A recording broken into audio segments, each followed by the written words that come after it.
Forces. Dahil kasabay ng taas presyo ng mga bilihin, ilang grupo nananawagan na ipagpaliban muna ang dagdag singil sa tubig sa Metro Manila. Pagkilala kay Dolly De Leon, ang kauna-unahang Pilipinong aktres na nominado sa Golden Globe Awards, kasado na sa Kamara de Representante.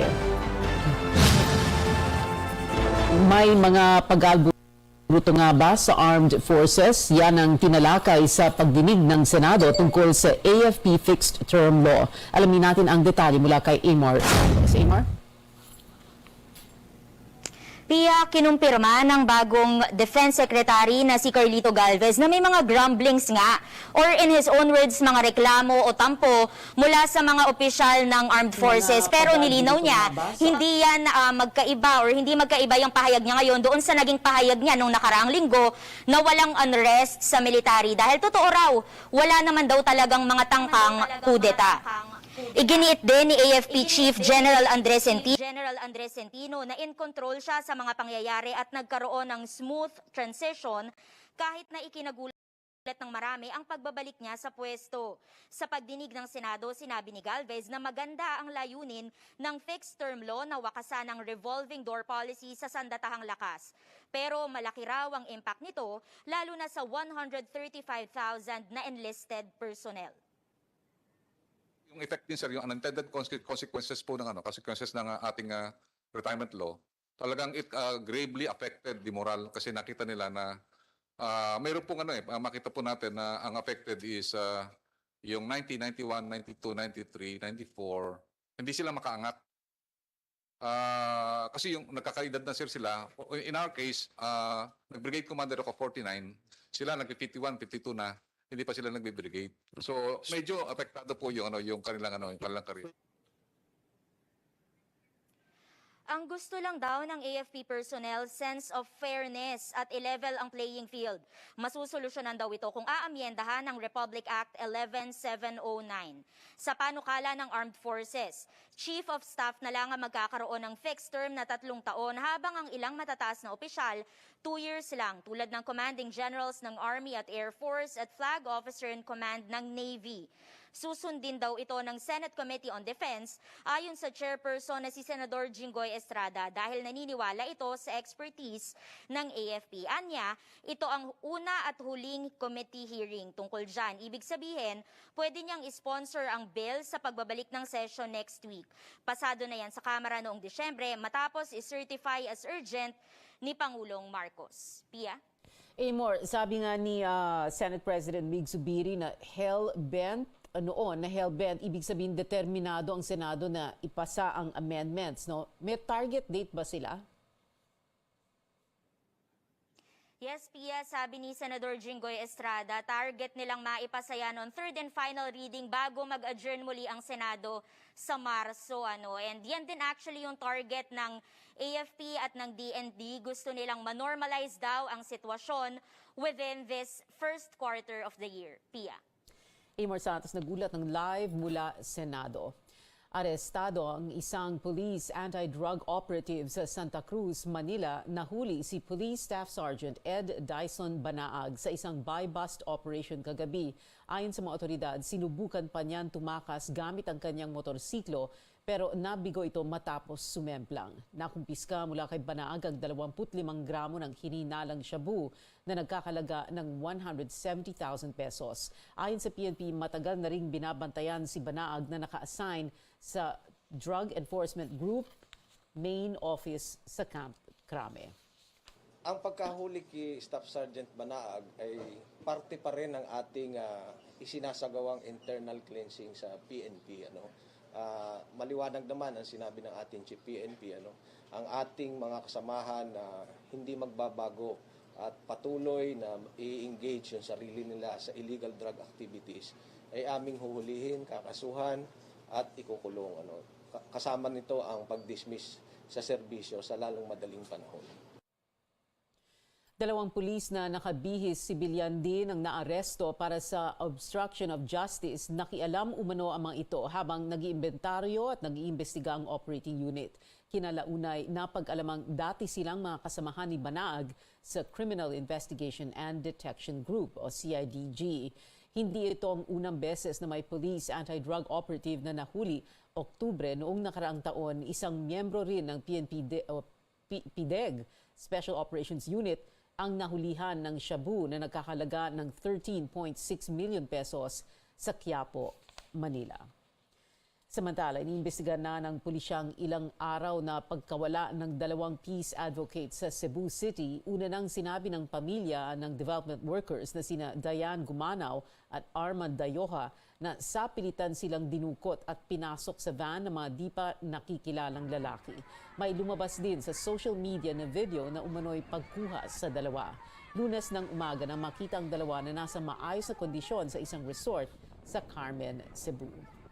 Ang PNP po ay mag-iimbestiga sapagkat ayon doon sa press conference na kanilang ginawa, ay inaaligasyon nila na mga PNP ang gumawa. Subalit dahil dyan, masusi ang pag-iimbestigang gagawin ng ating regional director. Sa ngayon, magbabacktracking sila ng mga CCTV para ma-determine kung mga totoong pulis ba talaga yung kumidnap doon sa dalawa.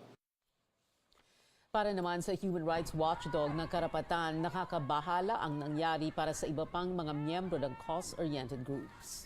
It's really very chilling. No? Kasi it was done in broad daylight. So brazen, there were many people there, but no one stopped the abduction, the kidnapping ng dalawa. And then, walang otoridad no, na nag-intervene. Talagang nakakabahala, nakakatakot, no? At nakakagalit, no? Because these things have become normal, especially with our climate of impunity.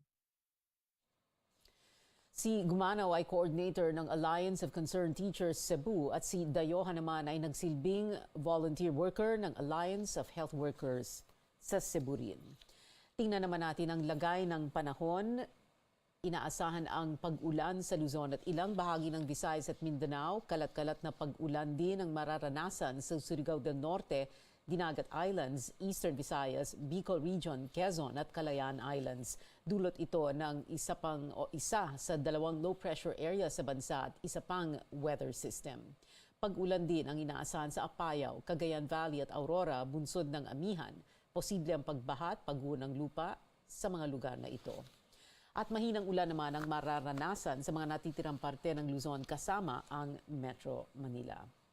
Matindi ang naging epekto ng sama ng panahon sa sektor ng agrikultura sa iba't ibang bahagi ng bansa. Sa Eastern Samar, nangangamba ang rice capital ng probinsya na baka 15 hanggang 20 sako lang ng palay ang produksyon sa susunod na anihan. Live ngayon mula sa Eastern Samar, ang aming correspondent na si Stanley Gehete. Stanley, kamusta na ang sektor ng agrikultura dyan?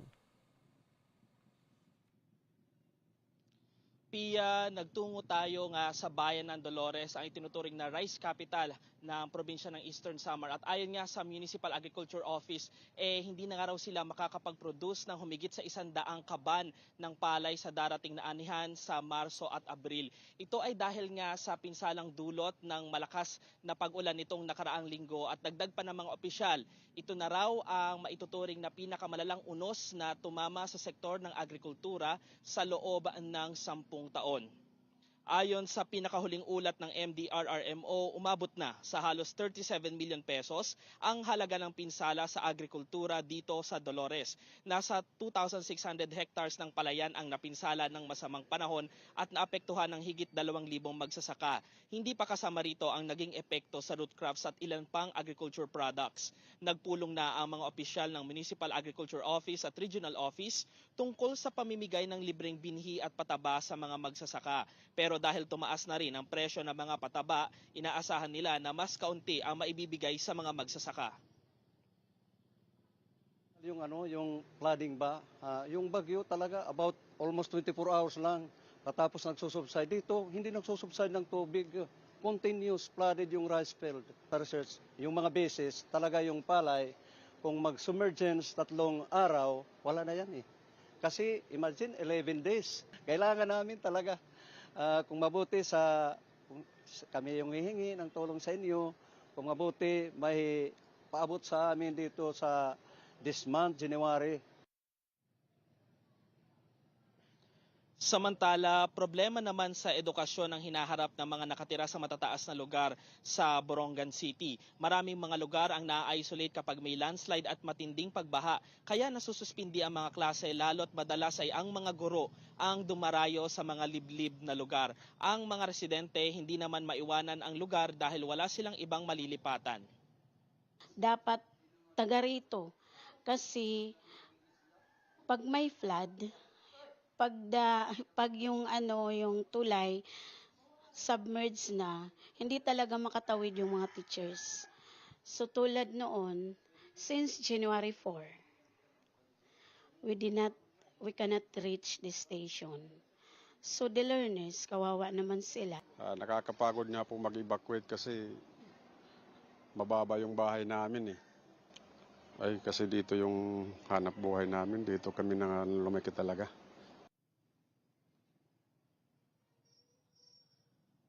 Pia, bagamat sanay na nga ang marami sa paulit-ulit na unos na tumatama rito, hiling nila na sana ay hindi nga magsawa ang opisyal ng gobyerno na tulungan sila at gumawa ng mga long-term solutions lalo na sa mga apektadong lugar. At yan ang latest dito sa Eastern Samar. Balik sa iyo, Pia. Stanley, may pahabol lang na tanong. Nasa magkano na yung halaga ng pinsala dyan sa probinsya? Pia, sa latest na damage assessment ng Provincial Disaster Risk Reduction Management Office, as of 5 p.m. ay aabot na sa humigit 265 million pesos ang halaga ng pinsala sa lahat ng sektor. At pinakamalaking bahagi nga nito ay sa sektor ng agrikultura na nasa 220 million pesos na. Pero tuloy-tuloy pa rin ang pag-gather nila ng mga ulat mula sa iba't ibang bayan ng probinsya ng Eastern Samar. Pia. Stanley Gahete nagulat ng live mula Borongan City. Suspendido ang klase sa lahat ng antas sa Camarines Norte matapos itong yanigin ng magnitude 4.8 na lindol kaninang umaga. Kasama rito ang lahat ng pampubliko at pribadong paaralan sa buong probinsya. Suspendido rin ang pasok sa lahat ng pampublikong opisina para inspeksyonin ang mga gusali at pasilidad. Posible raw ang aftershocks kaya pinapayuhan ang mga residente maging alerto anumang oras. Susunod, Pangulong Bongbong Marcos nakipagdialogo sa Pinoy business tycoons na kasama niya sa World Economic Forum sa Switzerland. At isang sanggol kasama sa mga nasawi sa isang massacre sa California. Magbabalik ang Newsnight.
ang Newsnight sa CNN Philippines. Ako si Pio Ontiveros. Hinarap ni Pangulong Marcos sa mga Filipino tycoon na kasama niya sa Davos, Switzerland para sa World Economic Forum. Nagpasalamat siya sa suporta ng pribadong sektor sa bansa. Mula Zurich, Switzerland, magulat ng live ang aming senior correspondent Anjo Alimario. Anjo? High Pia, geopolitics at globalization ang naging paksa ng mensahe ng Pangulo nang iharapin niya ang mga Pilipinong tycoon at ng kanyang economic team. Nabanggit din niya ang South China Sea at ang pagnanais ng lahat na maging multipolar. Anya malakas na ang pwersa sa mga bansa na bumalik sa Cold War type na sitwasyon kung saan kailangang mamili. And when I speak to the other ASEAN APEC members and the other leaders, and I ask them, and they ask me, do you feel it? That you must choose. And I say, yes, don't you? And unanimously, they say yes. So the multilateralism that ASEAN, what we call the ASEAN centrality, that has become a very important concept. I think we are determined as a group in ASEAN and in the Indo-Pacific, those around the Indo-Pacific, despite all of this conflict, we are determined to stay away from that. Pero paliwanag ng Pangulo, ang kinabukasan ng Asia-Pacific ay nakasalalay pa rin sa mga bansa rito, kaya nawawala na ang pag-iisip na kailangang mamili. We choose our friends, we choose our neighbors. That's the choice that we have made. Sinang-ayunan ito ng mga tycoon. The Philippines is really a friend to all, no? And that we're not necessarily leaning more towards the West or the East, and that we're very, very balanced in where we are positioned. And I think that's the right strategy. Pagdidiin ng Pangulo, walang bansa na umunlad na walang matibay at malakas na trade tie sa buong mundo. 7 Pilipinong tycoons ang kasama ng Pangulo sa Davos. Sina Ramon Ang ng San Miguel Corporation, Sabin Aboitiz ng Aboitiz Group, Kevin Andrew Tan ng Alliance Global at Jaime Zubeldi Ayala ng Ayala Group. Nandun din sina Lance Gokong Wei ng JJ Summit Holdings, Teresita C. Coso ng SM Investments at Enrique Razon ng International Container Terminal. I believe President Marcos has been very effective in showcasing the Philippines, our strength, but also showcasing that this government is open for business and open to partnerships, with other governments, but as well as with partnerships with private sector, and that we are here trying to bring in really foreign investments. Samantala, inanunsyo ni Finance Secretary Ben Jocno na posibleng lumago ang ekonomiya ng higit pa sa target na 7.5% noong nakaraang taon at inaasahang lalago pa ng 6.5% ngayong 2023. Ang buhay na manufacturing sector, record low na unemployment at matibay na banking system ay tandaan niya ng isang matatag na ekonomiya. Binanggit din ni Jocno ang kontrobersyal na Sovereign Wealth Fund na layo na i-diversify ang portfolio ng bansa. Kasabay ang pangako magkakaroon ng mataas na standards pagdating sa accountability at matibay na fiscal management. PM, base sa latest update na binigay sa atin ng Malacanang ay naging positibo raw ang pagtanggap sa naging investment pitch ni Pangulong Ferdinand Marcos Jr. Ayon yan sa mga top CEOs at investment experts na kanyang nakasama sa isang dinner na hinost ni Grab Chairman at CEO Anthony Tan. Sa sidelines yan ng World Economic Forum dito sa Davos, Switzerland. At ilan nga sa mga CEOs na nasa listahan ay mula CEO ng Unilever, ng Amazon, pati na rin nakita natin sa listahan yung son-in-law ni dating Pangulong Donald Trump na si Jared Kushner. At yun nga, inaasahan nga na mas magiging intense pa yung mga magiging discussions dito na nasasaluhan o nadadaluhan ni Pangulong Marcos. Sa ikalawang araw nga ng World Economic Forum ay inaasahan na magiging siksik ang kanyang schedule. Dadalo siya sa formal opening ng World Economic Forum at meron din siya mga dadaluhang mga bilateral meetings. Kabilang na dyan yung kanyang pag-uusap sa opisyal ng International Monetary Fund, PIA. Anjo, marami kasing umaasa na maraming benefits sa mga kuha dahil sa biyaheng yan, no, sa World Economic Forum sa Zurich. May tanong lang ako, no, may mga tanong kasi na kung ilan ba ang members ng delegation na iyan, ilan ang private sector, ang mga negosyante, the tycoons, and do they pay their own way? Well, Pia, kasama tayo sa mismong presidential plane na umalis mula Pilipinas papunta dito sa Switzerland. At base rin sa mismong official na booklet na nakita natin, ang official number ng delegation na dala ng bansa ay nasa around 15. Ay andyan yung mga senior government officials, part ng cabinet at ilang mga lawmakers. Sa side naman ng businessmen ay wala pa tayong breakdown, although yun nga ang binigay sa atin yung 7 business tycoons. As to who paid the trip, ang pagkakaalam natin ay may mga ilan sa kanila na of course they paid for their own trip. At yun nga kasi may mga lumalabas kasi ng mga criticisms na sobrang dami raw na dumalo dito sa Switzerland. Kasi ibang mga government officials ay syempre may mga dala-dala rin silang mga support staff para sa mga gaganaping mga bilateral meetings or different private meetings or dialogues dito sa World Economic Forum sa Davos. Yeah. Anjo Alimario, nagulat ng live mula Davos, Switzerland. Balik naman tayo dito sa bansa. Kini-question mga senador ang Foreign Affairs Department kung bakit walang naabsueltong Pilipino abroad sa mga kaso mula Enero hanggang Hunyo ng 2022. Pero halos 1,300 overseas Filipinos ang napatunayang may sala base sa report ng DFA. Humingi si Senate Majority Leader Joel Villanueva ng report ukol sa post-service assessment ng DFA sa mga abogadong nagre-represent ng mga Pinoy sa kanilang mga kaso sa ibang bansa.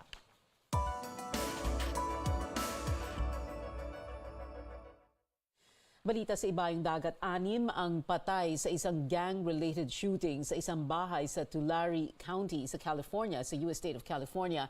Tinawag itong horrific massacre ng mga otoridad. Kabilang sa mga nasawi ang isang 17 anyos na ina at ang kanyang 6 na buwang sanggol. Kapwa sila binaril sa ulo. Pinaghanap na ngayon ang 2 shooter. Matagal na umanong minamanmana ng mga otoridad ang bahay at mayroon ng narcotics search warrant. Sa China, ibinunyag ng regional governments doon ang limpak-limpak na perang ginastos para masugpo ang COVID-19 na una nang iniulat ng state-owned Xinhua News Agency na isang dahilan ng patong-patong na gastos kaya inabandona ang zero COVID-19 policy. Ang Guangdong province gumastos daw ng lampas 146 billion yuan o $22 billion para sa pandemic prevention and control mula pa noong 2020. Ang bulto ng pondo napunta sa COVID testing, vaccination at policy enforcement-related expenses. Ang Beijing naman naglabas na nasa 30 billion yuan o $4.5 billion noong nakaraang taon. Hindi nila inilabas ang kanilang 2021 COVID spending. Kasalukuyang nakararanas ng shortfall sa cash ang mga lokal na pamahalaan ng China, pumalo sa 6.6 trillion yuan o $944 billion ang fiscal deficit ng bansa sa loob ng unang 10 buwan ng 2022. Samantala, nakapagtala ang China ng kauna-unahang population decline sa loob ng higit 60 taon base sa 2022 data ng kanilang National Bureau of Statistics. Bumagsak sa 1.411 billion ang dami ng tao sa tinaguriang most populous nation on Earth. Bumaba ito ng 850,000 kumpara noong 2021. Ayon sa ilang eksperto, posible pa itong bumaba sa mga susunod na taon. Mababa rin ang naitalang 2022 birth rate na nasa 6.77 births per 1,000, mababa sa 7.53 noong 2021. Matatanda ang 2015 nang alisin ng China ang one-child policy kasunod ng pagliit ng kanilang workforce at mabilis na pagtanda ng kanilang populasyon. Nauna nang sinabi ng United Nations na posibleng malampasan ng India ang China bilang bansang may pinakamaraming tao sa buong mundo ngayong 2023. Actually, they are all people.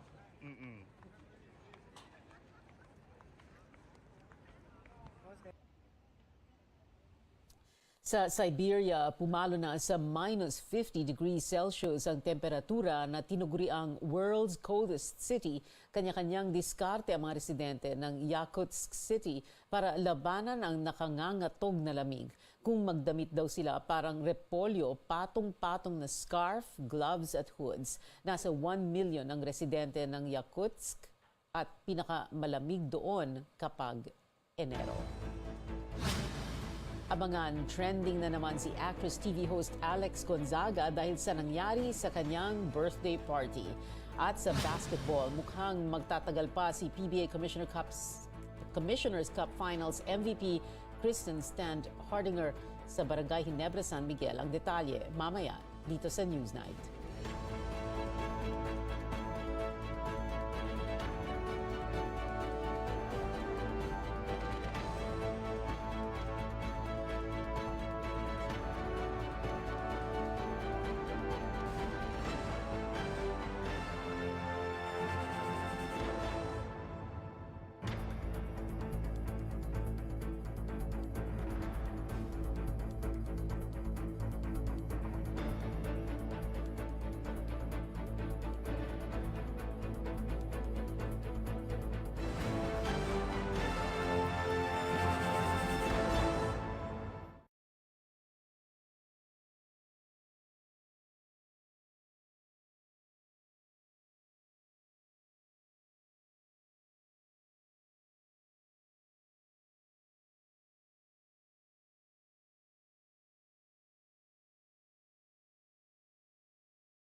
Ito ang Newsnight sa CNN Philippines. Ako si Pio Ontiveros. Balikan natin ang pinakamalaking balita ngayong araw.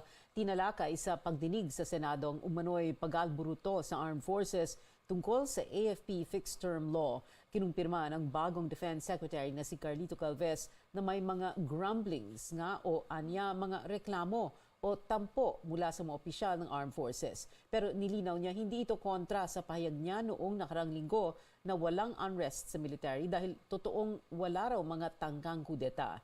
Sabi ni Galvez na magandang layunin ng fixed term law na wakasan ang revolving door policy sa sandatahang lakas. Pero malaki raw ang impact nito lalo na sa 135,000 na enlisted personnel. Yes sir, kasi yung effect din sir, yung unintended consequences po ng consequences ng ating retirement law, talagang it gravely affected the moral kasi nakita nila na mayroon pong makita po natin na ang affected is yung 90, 91, 92, 93, 94, hindi sila makaangat.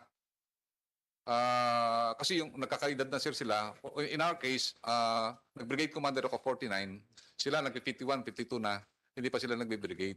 So medyo apektado po yung kanilang career. Ang gusto lang daw ng AFP personnel, sense of fairness at i-level ang playing field. Masosolusyonan daw ito kung amyendahan ng Republic Act 11709. Sa panukala ng Armed Forces, Chief of Staff na lang magkakaroon ng fixed term na 3 taon, habang ang ilang matataas na opisyal, 2 taon lang, tulad ng Commanding Generals ng Army at Air Force at ng Flag Officer in Command ng Navy.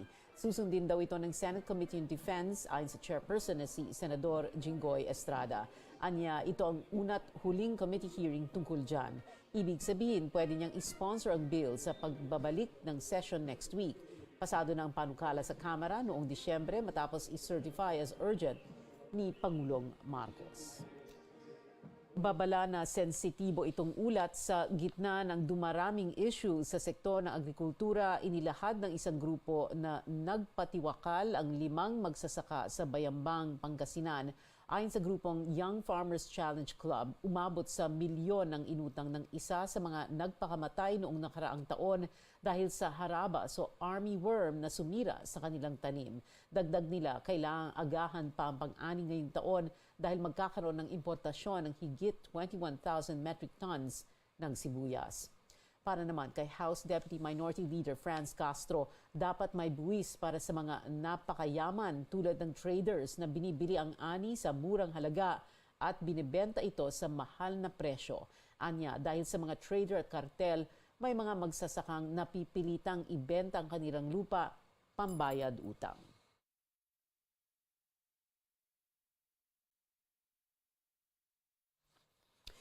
Umaasa ang National Economic and Development Authority o NEDA na babagal ang pagtaas ng mga presyo ngayong taon. Nagkaroon ng mataas na inflation rate nitong Disyembre dahil sa holiday season kung saan marami ang namimili ng regalo at pagkain para sa mga pagdiriwang. Kaya sabi ni NEDA Undersecretary Rosemary Adilion, natural na magdadahan-dahan na ito sa Enero. Hopefully rin po yung ating yung supply din po natin, yung domestic supply natin ay may ayos na rin po. Pumalo sa 8.1% ang inflation sa Disyembre, 3% lamang ito noong simula ng 2022. Itinanggi ng Intellectual Property Office na isa ang Pilipinas sa nangungunang exporter ng mga peking produkto ayon sa pag-aaral na isinagawa ng European Union Intellectual Property Office at ng Organization for Economic Development or Economic Cooperation and Development. Nasa ika-15 pwesto ang Pilipinas sa pinagmumulan ng mga peke at piniratang produkto. Yan ay mula taong 2017 hanggang 2019. Pero sinabi ni Intellectual Property Office Enforcement Chief Marlita Dagsa, mas malaking problema pa rin ang pagpuslit ng mga produktong ng mga peking produkto. Batay sa records mula 2017 hanggang 2019, umabot sa halagang 23 billion pesos ang halaga ng mga kontrabandong nasabat ng customs. Yung mindset natin, di ba, lagi tayo mga Pilipino, mahilig tayo sa mura. So, not knowing na dangerous naman for us to consume that product. So, siguro yung change of mindset na we have to really respect, I think. Yung parang to protect ourselves, kailangan we know anong force, ano ba yung hindi ba protect or and then of course yung respect for intellectual property rights. Magpupulong sa January 27 ang komite ng World Health Organization o WHO para pagdesisyonan kung may global emergency pa rin dahil sa COVID-19. Sa isang media briefing, sinabi ni Health Department Officer in Charge Maria Rosario Vergere na mananatiling maingat ang DOH kahit pa ideklara ng WHO na tapos na ang pandemya. Sa katunayan, ipagpapatuloy pa rin ng gobyerno ang pagbili ng COVID-19 bivalent vaccines. Yan ay sa kabila ng ulat na nag-uugnay sa isang brand nito sa isang uri ng stroke sa mga matatanda. Pero sabi ni Vergere, maliit lang ang posibilidad na mangyari ito. Samantala, gumaling na ang 8 Pilipinong galing China na nagpositibo sa COVID-19. Natapos na nila ang isolation period at karamihan sa kanila ay nagkaroon lang ng mild symptoms. Pinaigting na ng Bureau of Quarantine ang protocol sa mga biyahero galing China mula nang dumami ang mga kaso ng COVID-19 doon. Kumpiyansa ang Commission on Elections na magiging mapayapa ang gaganaping special elections sa February 25 sa ika-7 distrito ng Cavite.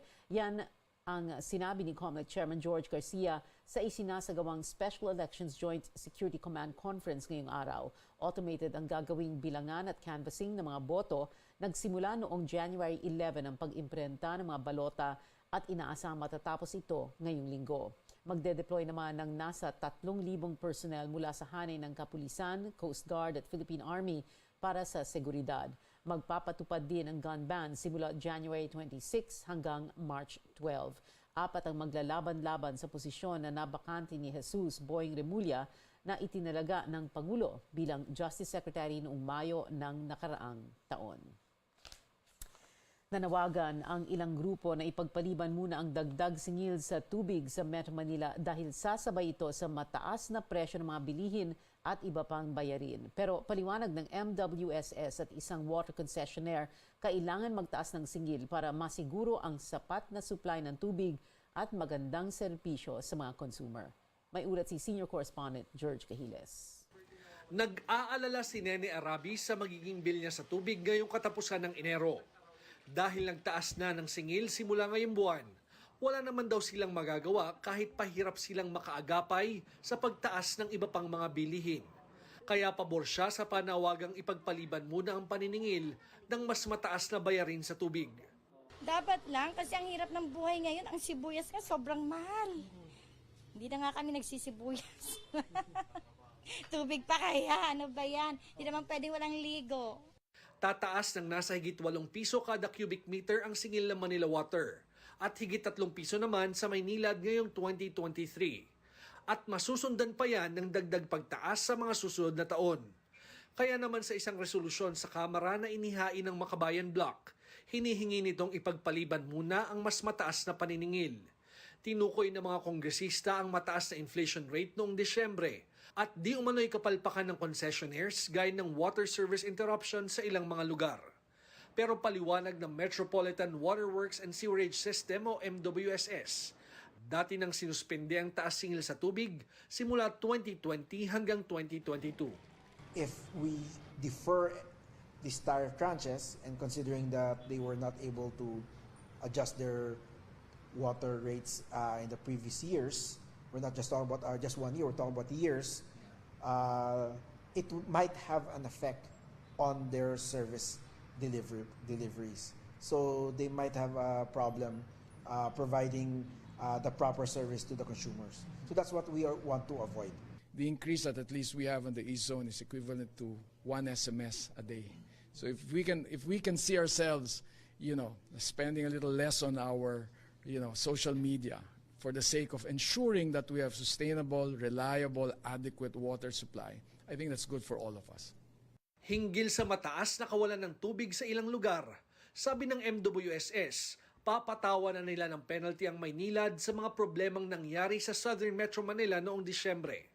MWSS RO and in coordination with Maynilad is now coordinating and checking how much is this total penalty and who are these customers will be entitled to and how much will they be entitled to. Target ng MWSS na makuha na ng mga naapektuhang consumer ng water service interruption ang rebate sa Pebrero. George Cahiles, CNN Philippines. Nanawagan ang Pinoy film producers na magpatupad ng 3 taong break sa pagbabayad ng amusement taxes o kaya bawasan ito para maging 5% na lang. Ito'y para umano matulungan ang film industry na bumangon mula sa epekto ng pandemya. Ibinahagi ni Georgie Alonso ng Motion Pictures Producers Association na kailangan umabot ng 270% ng production cost ang gross sales ng mga pelikulang gawang Pinoy para hindi malugi dahil anya yan sa buwis at iba pang gastusin. Sometimes we hear of films making 100 million, 200 million, and wow, we immediately imagine how much profit the filmmaker is making. But that is not accurate. Because for us to break even, we have to consider the sharing scheme and as well as the payment of various taxes. Dagdag ni Alonso, hindi lumagpas sa 10 million pesos ang kinita ng karamihan ng mga pelikulang ginawa sa bansa noong 2022. Pinagtibay na ng House Special Committee on Creative Industry and Performing Arts ang resolusyon bilang pagkilala sa Triangle of Sadness actress na si Dolly De Leon. Kasunod niya ng kanyang pagkapanalo bilang Best Supporting Actress sa Los Angeles Film Critics Awards at maging unang Pilipinong nominado para sa parehong kategorya sa Golden Globe Awards ng Hollywood Foreign Press Club. Inaasama ibabahagi ang resolusyon sa plenaryo sa pagbubukas ng sesyon sa January 23. Susunod, Ginebra import Justin Brownlee formal na nanumpa bilang ganap na Pilipino. At BTS member na si Jimin, bagong global ambassador ng isang prestigyosong brand, manatiling nakatutok sa Newsnight.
Ito ang Newsnight sa CNN Philippines. Kung siya ang papipiliin, nais ni Christian Stan Hardinger na maglaro sa Barangay Ginebra San Miguel hanggang sa matapos ang kanyang basketball career.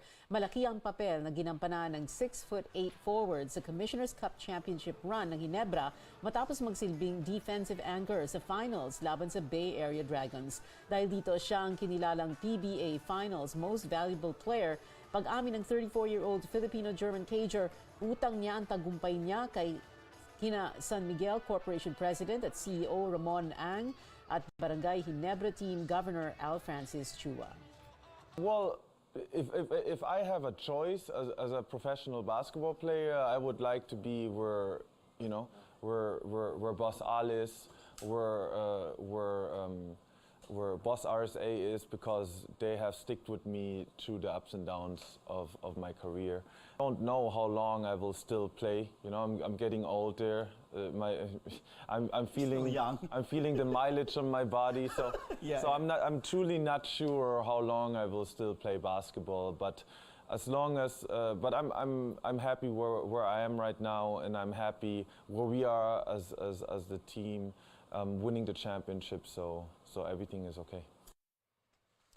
Ang 2022-2023 Commissioner's Cup ang ika-4 na championship ni Stan Hardinger sa PBA at ikalawa naman sa Ginebra.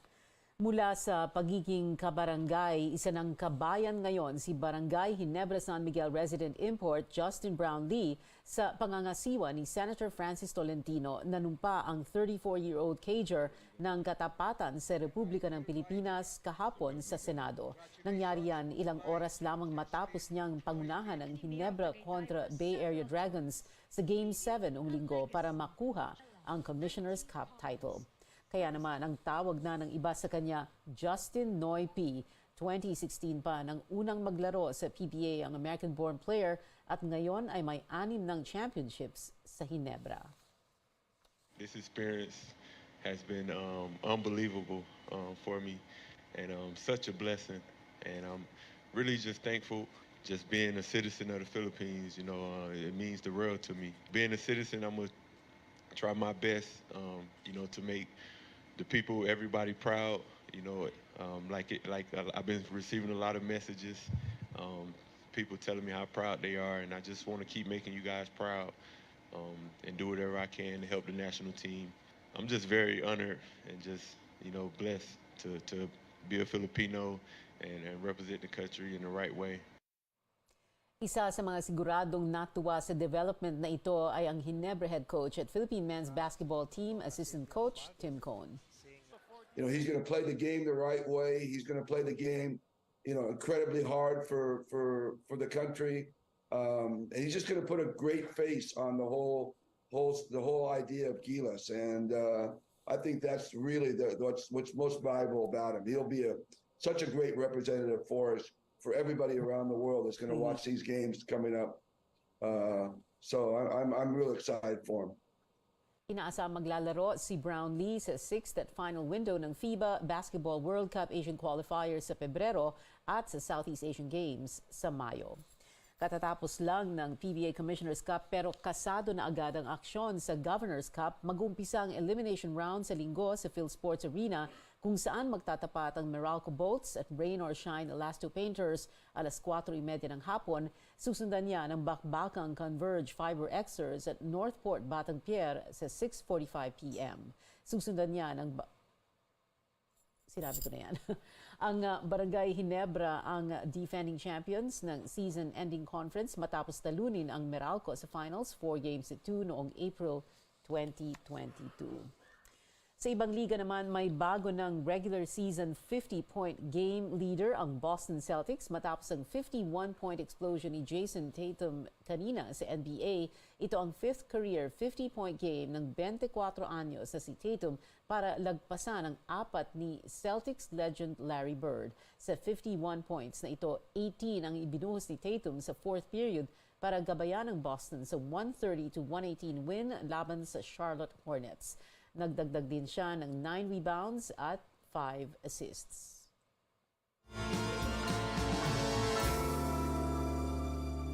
Kinumpirma na ni Liza Soberano na lilipat na siya sa Los Angeles, California para magpursige sa kanyang Hollywood career. Yan at iba pang showbiz updates hatid sa atin ni Sam Sabuan. Sam. Pia, magre-relocate na nga sa Los Angeles, Amerika ang Filipino-American actress na si Liza Soberano para i-pursue ang kanyang Hollywood career. Kinumpirma niya yan sa isang vlog kasama ang Phil-Am beauty guru na si Patrick Starr. Anya, mas madali raw mag-build ng career doon if she's there herself dahil importante ang in-person meetings para sa mga audition o paghahanap ng projects. Sinabi rin ni Liza na plano niyang bumuo ng music career doon sa ilalim ng Careless record label ni James Reid. Sa ngayon ay sumasa-ilalim na raw siya sa vocal at acting lessons at looking forward din siyang mag-release ng isang kantang mala K-pop. Noong September ay natapos ni Liza gawin ang kanyang kauna-unahang Hollywood movie na si Lisa Frankenstein, kasama ang sina Catherine Newton at Cole Sprouse sa direksyon ni Zelda Williams. Wala pang release date ang pelikula. Heads up concert goers, bebida ang ilang OPM bands gaya ng Parokya ni Edgar, Kamikaze, Itchy Worms, Mayonnaise at Urban Dub sa grandest rock concert sa bansa na Boba Palooza. Gaganapin yan sa Globe Circuit Event Ground sa Makati sa February 25. Kasama rin dito ang iba pang OPM artists na sina Evidancel, Franco, December Avenue, Tanya Markova at marami pang iba. Available ang tickets via SM Tickets. Para naman sa mga aspiring beauty queens, it's your time to shine. Ibandera ang inyong ganda't talino dahil the search is on for the next Miss Philippines Earth. Maaaring i-download ang application form sa link na naka-flash sa inyong screen. Open ang application para sa mga Pilipinang 18 to 25 years of age, minimum of 5'4" ang height, must possess beauty of face and figure, at syempre may puso para sa kalikasan. Si Jenny Ramp ng Tarlac City ang reigning Miss Philippines Earth. Napasok sa top 20 ng Miss Earth 2022 pageant noong Disyembre. Binatikos ng maraming netizens at ng ilang kilalang personalidad ang ginawang biro ng TV host, actress, vlogger na si Alex Gonzaga sa kanyang birthday party.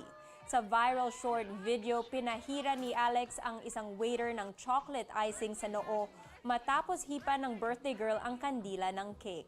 Ang naturang video ay mula sa content creator na si Danny Barreto. It was quickly deleted ngunit kumalat pa rin online dahil sa ilang netizens. Umani ito ng iba't ibang reaksyon. Sa tweet ng dating co-host ni Alex na si DJ Mo Twister, halatang lasing daw si Alex sa nasabing video, sabay dugtong ng mga salitang stupid at narcissist.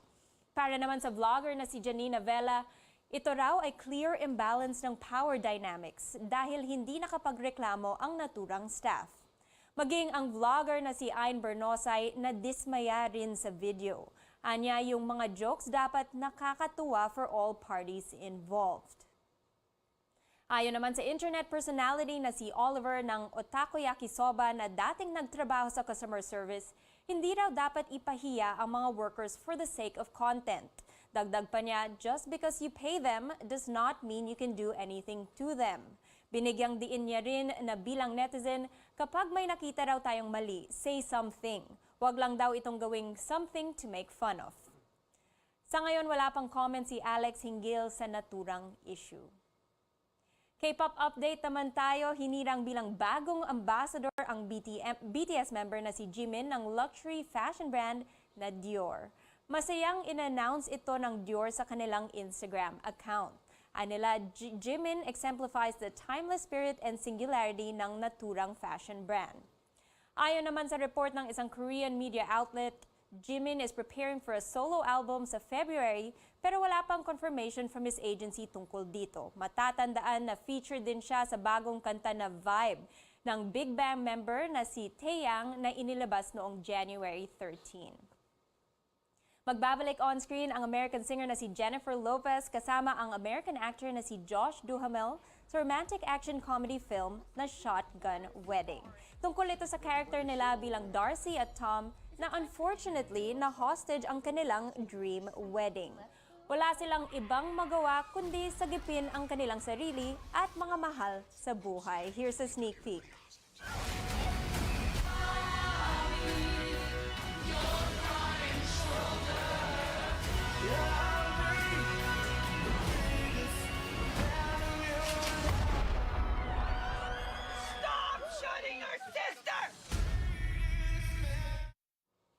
Ipapalabas bukas ang Shotgun Wedding in local cinemas nationwide.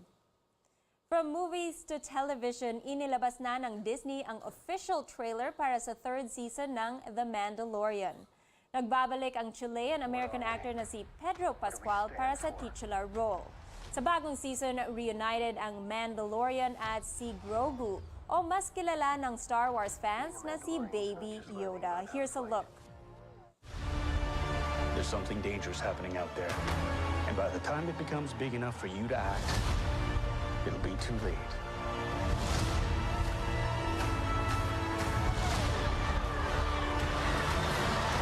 Hang on, kid.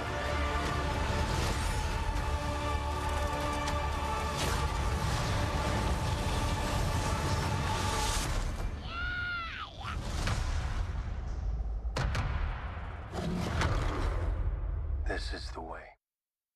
Ipapalabas ang Season 3 ng The Mandalorian sa Disney Plus sa March 1. At yan ang updates para sa Showbiz Spotlight at Screen Time para sa araw na to. Balik sa iyo, Pia. Maraming salamat, Sam Sadwani. Ito na. Anyang Haseo, I hope I said that right, ipagdiriwang na din dito sa Pilipinas ang Solal o Korean Lunar New Year. Idaraos ito sa Korean Cultural Center sa Taguig City ngayong Sabado, January 21. Bukod sa Korean food experience, ay may chance ring manalo ng mga premyo ang mga dadalo. May experience din ng ilang tradisyonal na Korean games gaya ng Dakji, isang card game na ipinakita sa Korean drama series na Squid Game. Magsisimula ang event alas 11 ng umaga at tatagal hanggang alas 3 ng hapon. At yan ang mga kailangan ninyong malaman ngayong Martes, January 17. Magkita-kita ulit tayo bukas dito sa CNN Philippines. Ako si Pia Ontiveros at ito ang Newsnight.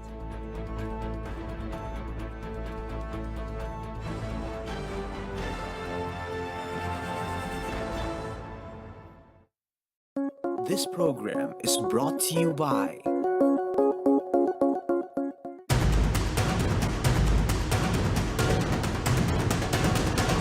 Bawal muna ang pakikipag-usap sa loob ng mga tren ng MRT. Some residents are back on the